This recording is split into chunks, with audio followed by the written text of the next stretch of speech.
Hello, Diana. How are you? I'm doing fine. How are you doing, Melanie? I'm very well, thank you. I can't see you tonight. Let me see what is different here. I can see you. Okay, and then the person who is Reid B, I can't see or hear you. Just see what my connection is. Start video. There we go. Yay. Hello. How are I'm you? doing fine. Good. A lovely visit with my sisters this morning. Okay. This is which means the able to connect. They're in Louisiana, and so it's uh, turned out to be a nice habit to get Okay. together on Wednesday morning and find out how the week went. Oh, that's lovely. That's lovely.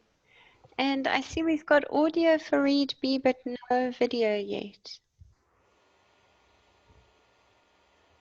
So Diana, it looks as though it might just be the two of us tonight so far. It's still early and We maybe. talked needles. Yay, okay, so you've got information for us. I do because I went out and I did just a general search because I always start from the lowest part of the ramp as though I know nothing and we'll work our way up. Oh, And that's I'm lovely. surprised at the end because I hit felting needles, which was another kind of a needle that I actually have and that I've used and Where'd you go to? hadn't thought that about how it fit into the structure of all the needles I found. So Oh, that's fantastic. That's fantastic. Thank you for doing the research. I was busy with paperwork today. after that many months, Hello. isn't it? Hello, we can hear you, but we can't Well, see you. I can't see you. You were there, and then all of a sudden you weren't, and I Yeah, can't figure it out. Oh, check out to the lower left. There might be a little icon that says start video. Well, all I have is it just says Zoom. It's like the big Zoom, just nothing there. There's like a toolbar at the bottom that will I appear. know, and when I do that, it goes. My little thingy goes up, and I can't. Where? Mm, oh okay. dear. What? I know it should be right in that area. I've done this, but you were there and I saw you talking, then I saw my name popped up and then all of a sudden it went to this. And I can't seem to get anything to come up down in that corner that usually has your, Bring your mouse down to the lower part of the screen. And that's where I sometimes have it there. I have it right in the corner. I have it all along the bottom. Nothing is showing. check over on the right side because your On the machine may, right side is a little thing that has where you make a comment. On the left side, or my left side, there's nothing comes up. you Oh might dear. want to check because your machine may have placed it someplace else for you. I wonder if I should go out and come back in. Yes, that sometimes works. Yep. Well, let's see. Good luck. Okay, let me see what we can do here. Go to Messenger. Okay, we get out of there and out of there. Okay, Go so back here. I can still hear you, so I must be someplace still. yes, we can't see you at all. I can't see you at all either. Okay, it says it's trying to open it. Let's open. There, it popped up again. There, my thing is my flat. It says mute. Okay, so Diana, because I'd like to start, Okay. so that we can, because the whole point of this is that we, oh, there There you we are. go. Yay, you did it. Well, I left and came back, but I. Well done. Well done. Thank you. So it looks like it's just going to be the three of us. And luckily, Diana has got a bunch of notes planned for us about needles. Do you have any information for us about needles? Me, no. I just came to see what you had to say. Oh, awesome. I mean, Okay. I use needles, Okay. but Okay. Now, I don't know anything about needles. I just grab the first one I can find that's attached to my magnet and I go with it. So, Diana, this one, we're really going to rely on you. Can you tell us what you know about them? Well, I went and did just a generic search on needles, and one of the things I realized was we are talking about a tool that comes in lots of different sizes and lots Yes. of different profiles, because the Okay. difference between a round needle and a triangular needle is usually leather needles are triangular shaped. Okay.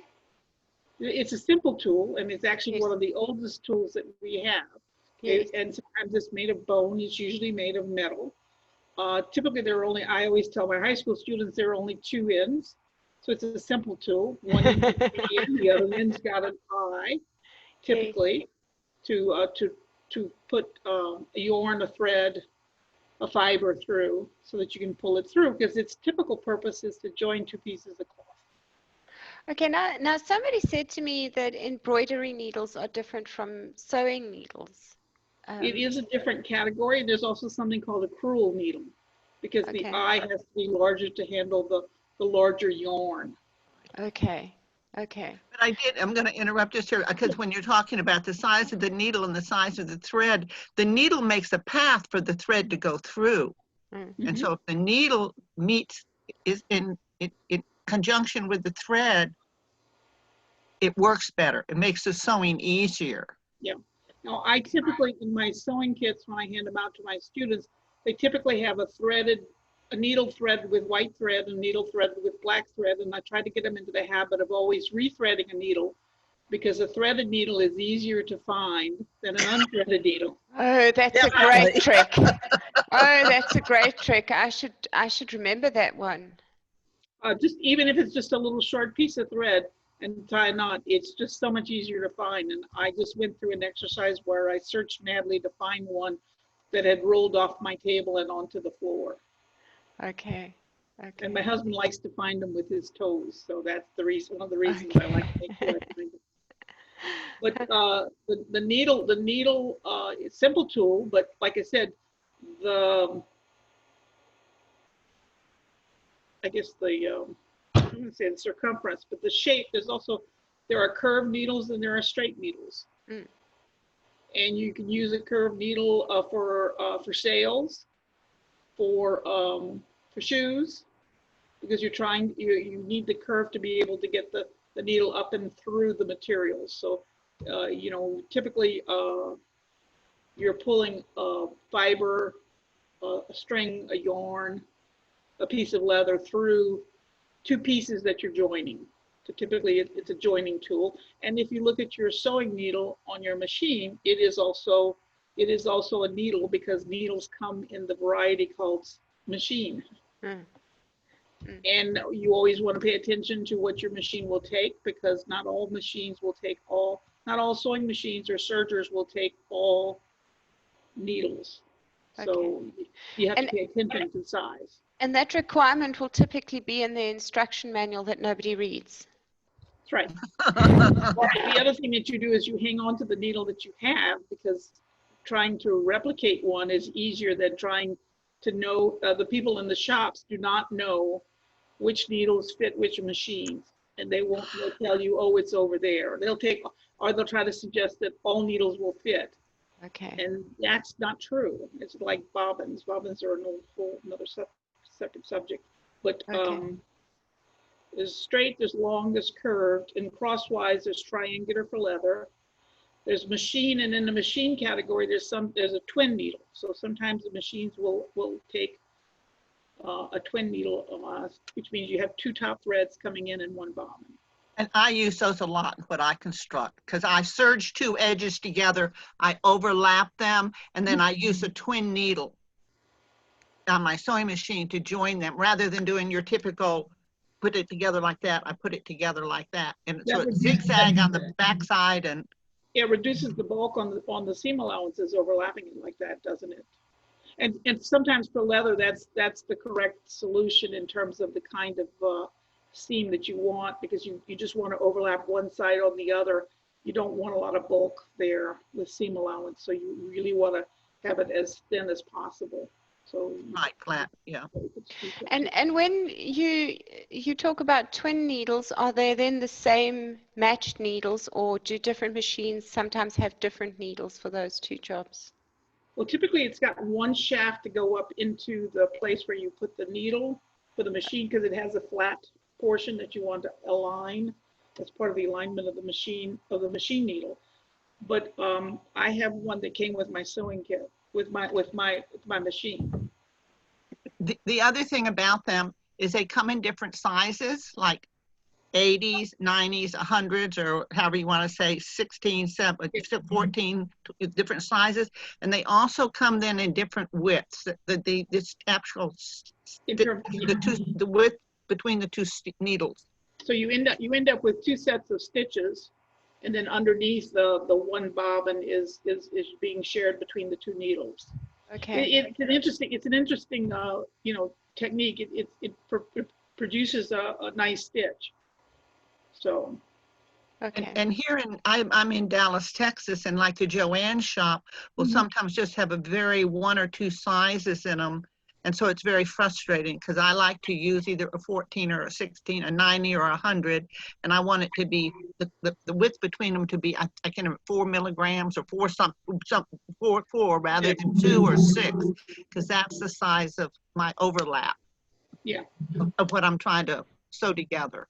Now, when you're orienting your seams like that, I've done some seams like that, but they've been not very many, and I've had to be so careful about how I line things up. What's your tip for lining those two things up so that I can get a really good stitch down the length of a long? My foot, I put my foot on my Bernina is wide enough that it can go a 6 or whatever.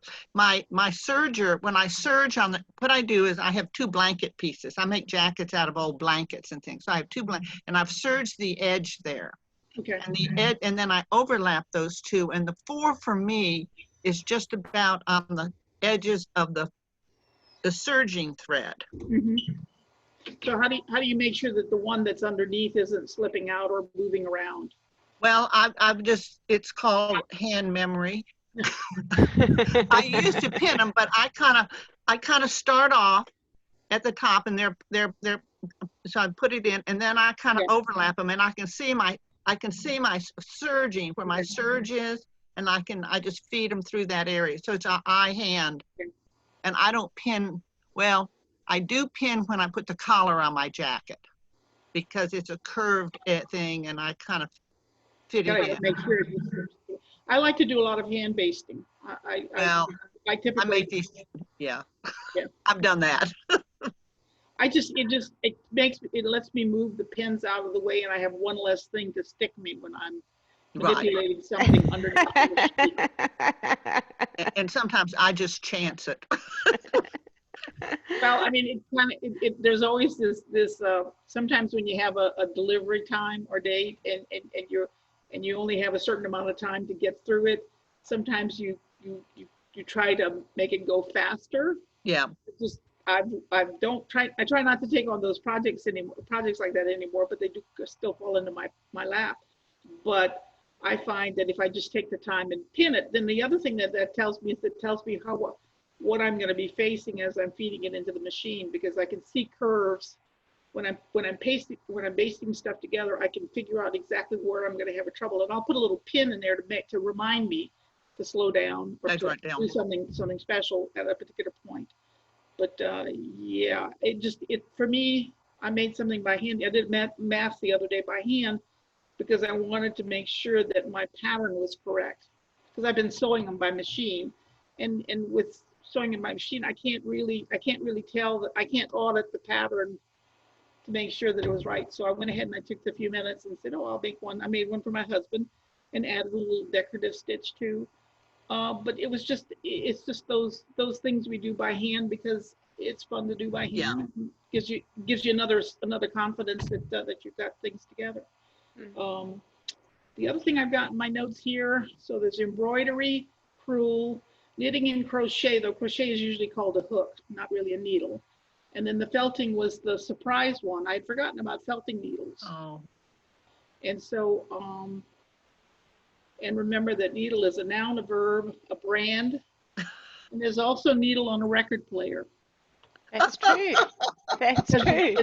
It's a pointed tool for, in that case, for translating what's on the vinyl into sound. But for us, it's typically to join a couple of pieces of fabric together. Hmm. Or if you're making shoes, it's leather and other materials. So how is a felting needle different from other needles? Because I've never done felting. Yeah, it has little hooks in it, and Okay. so when you push it through the roving or the wool, it'll make the wool fibers join. Okay. It's got little hooks on it. They have, yeah, because I've never really used them, but they have these little hooks on them, these little Bobs. bangs, I call them, yeah. There's also something called a felting machine, because it uses a felting needle so that you literally are moving things through, so you're felting larger areas. So, but I've just used a needle, a single needle to embed one piece of wool, one colored piece of wool into another colored piece of wool, because it joins it. So sometimes simple needles can double up for other jobs. Well, for a felting needle, you can't use for anything other than felting. Okay. Now, a felting needle it doesn't come with an eye in it, does it? It's more like a It's just a little series. It's a needle that you push into the roving and into the wool, and you can literally embed a piece of wool, one piece of wool into another. Okay. Okay. You have to do it often enough. But I was using it for a doll to put hair and to combine some colored hair for a doll that I was making. Okay. So now I went into a sewing shop one day, and I've just been doing hand sewing, and I said to the lady, I'm doing hand sewing, and she said to me, these needles will be easier to use than the ones you're already using. And I don't know why. When I took them home, so what did she give you? I don't know. They do come in all kinds of sizes, and depending on what you're doing, I don't mean just size of the needle, but the lengths and everything else.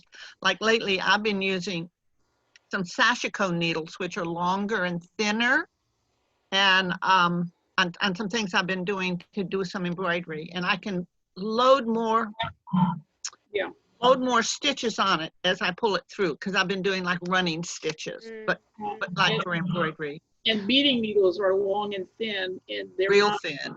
Yeah, they're real thin. They're not really designed to be able to go through lots of layers of cloth, because typically the stuff that you're beading is a thin gossamer kind of a fabric. So it's really very, very easy. It's usually very easy to go through. Do you get different shaped tips though?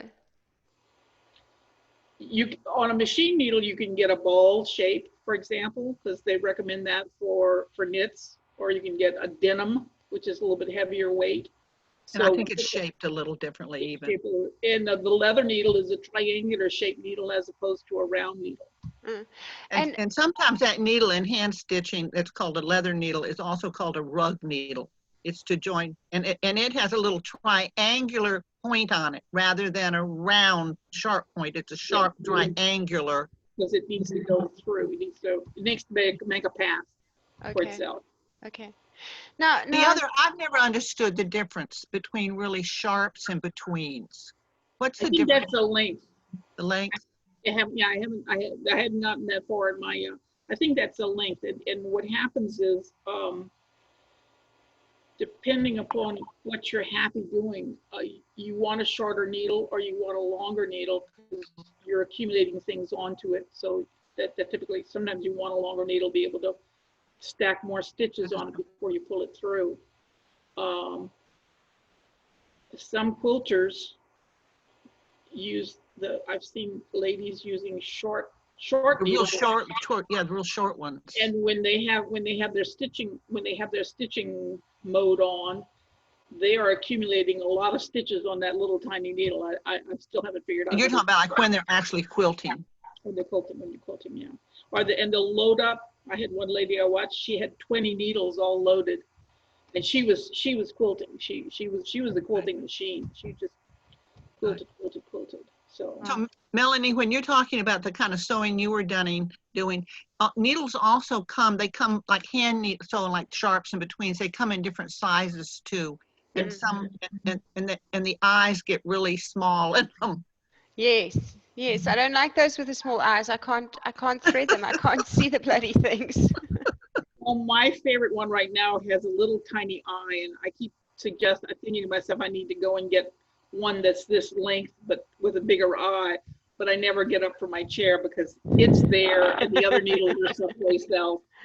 And so they do tend to hang around a while. I've had a few break on me, but not very many. I've gotten more in terms of donations, in terms of sewing tools. I think I've gotten more needles and pins than anything else. They tend to hang around a while. It doesn't have an eye. I just call it a pin. And pins come in lots of different shapes and sizes too, and we use them in lots of different ways. But I wanted to talk about the accessories that come with needles. Okay. Just like all good things, there are a bunch of things that you think about on the side, and one of them is a needle threader. Yes. Needle threaders come in lots of different versions. There's one actually on your machine, usually, if your machine is relatively recent, as opposed to an older one. There's needle threaders that you can actually use with a hand needle. I got one of those jammed. I tried one of those the other day on a needle with a very small eye, and it just jammed. It wouldn't pull the thread through at all. They typically break. I've broken more of those than I can believe, and typically they're inexpensive, and they tend to come in for me in donation things. So I'll use one until it breaks it, and I'll throw it away. It's just not a sturdy thing. I saw a clue the other day. I've been listening to another people about sewing, and a trick to doing is you take a thin piece of paper, like on a sales receipt thing, piece of paper, cut a very thin strip of paper, fold it in half, slip it through the eye of the needle, put your thread through, and pull it through. Ah. And that was like, I'm 75 years old. I just learned. Really? I'll go get another needle. I have enough. I have plenty of needles. I will go get another needle. But you do have to have it has to be a thin piece of paper, not a. Well, and the other thing that we typically do is we typically have a thimble associated with it. And thimbles come in lots of different shapes and sizes. And when you find one that you like, you hang on to it, because my hands are larger than most. And yeah, so that's mine really, too. Really tough for me to find a thimble. Though my husband, he was doing jewelry for a little while. He made me a couple out of silver, which are very sweet. But yeah, you need to find one. And then thread's usually the other thing that we're doing with a needle. And thread is the designation of a size, because we typically talk about thread and think of a particular size versus yarn or crewel or embroidery. So, or paper, thin slips of paper. But it's one of those things where it's a handy tool. It's one that if you have with you, you can use in lots of different ways, because having that emergency sewing kit has saved lots of different things for me. And so, yeah, I like needles. I like hand sewing. I like machine sewing. I like fibers. I typically, I like to combine threads too. I like to combine thread colors. So, in my hand sewing. So. Now, many years ago, I had clothing made by a cut, make, and trim factory. They were dresses made out of t-shirt fabric. And when I went to collect them, she'd used a serger on the side seams, and there were holes perforated all along the stitching line. And somebody said to me that she'd used the wrong needles. Probably. And so what was wrong with the needle that she used to have caused that? Was it the wrong size, or? Well, it sounds like the needle made holes in that fabric. Yes, it did. That were, I don't know, maybe too big for the thread that then went through it and filled in the holes. I don't know, but that would be my guess. Okay. Yeah, the only thing I can think of that actually has 3 needles is like a cover machine. Yes. As opposed to a serger. Serger typically has 2 needles, and you can use 1 or 2. Okay. She may have only threaded 1 needle, And that's how you would end up with a hole. I got to what you're saying. Okay. That they had used 2 needles, but we only had thread in one of them. Yeah, or there may be commercial machines that have, you know, more needles, because I know on the embroidery machines they're pretty fancy, and who knows what other, you know, what commercial machines are like. I'm just familiar with the few that I've handled. Okay. Okay. I know nothing about them. I just know that she said to me her solution was that she was just going to stitch and cut, because she was using the overlocking machine that was going to stitch and cut automatically. So by the time I got the repaired dresses back from her, they were still long enough to fit adults, but the bodices were only big enough for prepubescent children, and the sleeves were this big. Well, that's You're interesting. laughing. How can you laugh? I don't know, but yeah, that's a solution. It took care of the holes, but Well, I trust you didn't have just 1 or 2. You had boxes of them. So. Yeah, I ordered hundreds, and it was for my Christmas. It was for my Christmas stock. At that time, I was tie-dyeing garments to sell. So I used to take rolls of fabric to cut, make, and trim factory with patterns and stuff. So I missed the entire Christmas season, and by the time I got them back in January, we couldn't sell them. And in fact, I was so heartbroken. My mom and I cut the dresses up into strips and knitted rugs with them that I still use in my house. yes. She's still laughing. The rule is use what you have. So yes, I can understand. I understood what had happened. I also understood, because you were doing it commercially, that we're not talking 1 or 2. We're talking about hundreds. Yeah, it was bad. It was bad, and I knew nothing. I knew nothing about what I was doing. Actually, I'm only learning now how little I didn't know back then. It's a wonder I managed to make any money. My first runway show, and my only runway show, I was dealing with scraps from the manufacturing process. And then looking at the scraps, I knew that they were being wasteful in how they were laying it out. And I was trying to tell the people I was working with that they had something of, not a problem, but an adjustment they needed to make. And I got lectured to about how I didn't understand the manufacturing process, you know. Okay. And I'm just dealing with scraps. So I can tell you how you cut from the scraps that you've given me. And I can tell you, when I have a happy yard piece here that's clear across from selvage to selvage, I can tell that you haven't been too what's meticulous about how they fold it over, because they stack up this much fabric and then they cut from that. With like a saw.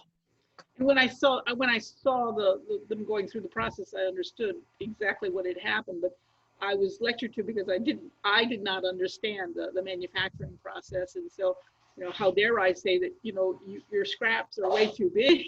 Yes. I have a friend who's a master pattern maker who would fully agree with you.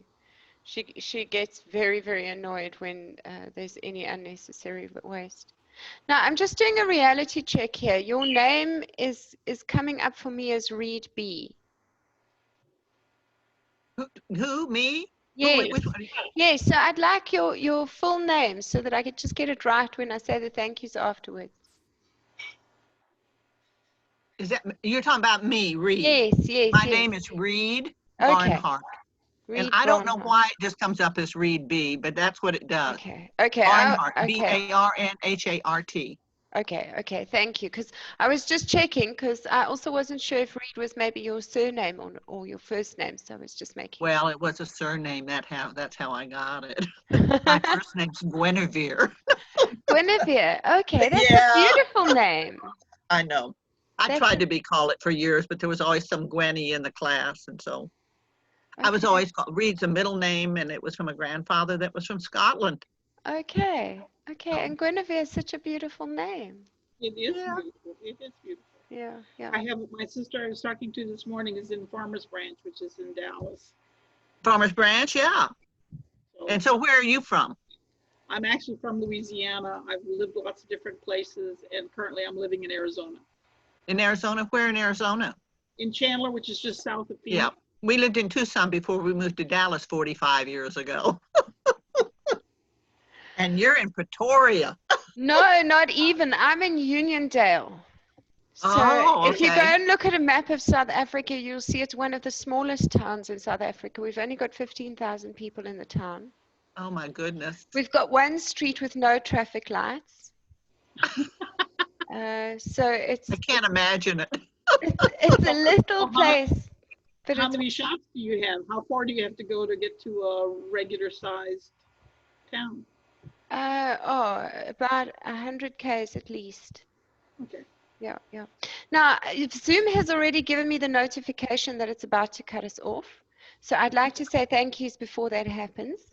Dianna, thank you, thank you, thank you for doing the research and for having so many great answers and such great information for the people watching so that I could focus on my paperwork today. And thank you, Reid, for turning it into a conversation. It was so wonderful to talk to you ladies again. I so appreciate Well, you thank you for guys. having it. Yeah, thank you for putting this together with me. So I'm going to say goodbye before Zoom cuts us off. Love you both lots, and thank you for your time. Stay safe, please. You too. You too. Have a great evening. Bye. Okay, bye-bye.